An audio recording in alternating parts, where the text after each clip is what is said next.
set the turn for the stories may occur.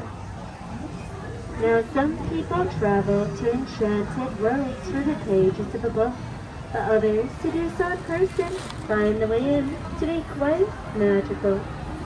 Or maybe even though it looks like we're going through the jaws of monster of the man, we're actually going to be transported to a magical place called Storybook Land.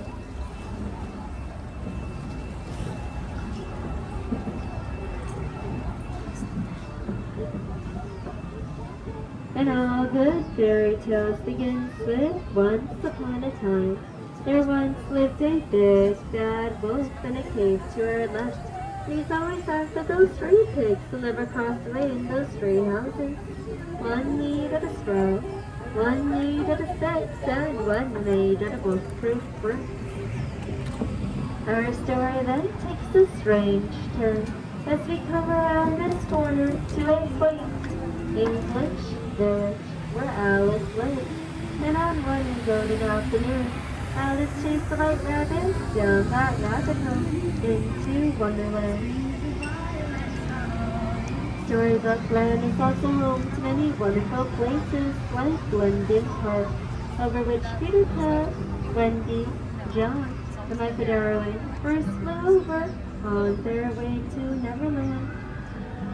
And places like Agrabah, where the street rat Aladdin first met and fell in love with the Princess Jasmine. Even though they're from different worlds, with the power of love and the help of a genie, they were married. They now live together in a golden palace.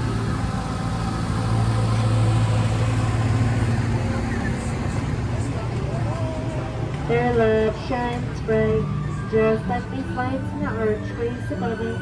The same ones Princess Jasmine and Aladdin once flew over and under on their magic carpet ride to a whole new world. Of all their stories of love and light, there are also darker stories and mysteries like that of the Cave of Wonders up ahead. Its treasures there curses only the genie can break. The legends have it that if the free genie could grant you 3 wishes.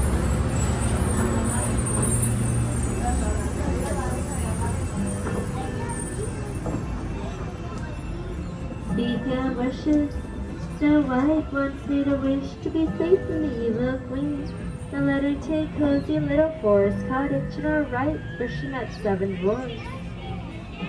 And on the opposite side, Cinderella once made a wish to go to the ball, but her stepmother said no. Luckily, the fairy godmother helped her out, and Cinderella now lives in that pink castle at the top of the hill with her Prince Charming.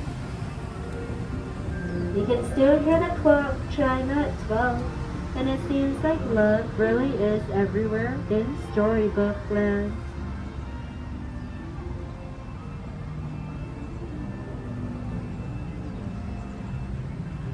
Storybook Land is a place full of dreams. Dreams of those happily ever afters and dreams of sleep on beds of wilted flowers, just like the ones on our left-hand side. And all of these plants you see here in Storybook Land are in fact all real. They've just been magically enchanted by Tinkerbell and her friends to remain small forever. Storybook Land still contains and continues to inspire many stories till this day.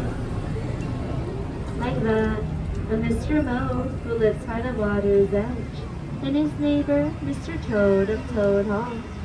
But you won't find Mr. Toad because he's out on a wild ride around Fantasyland.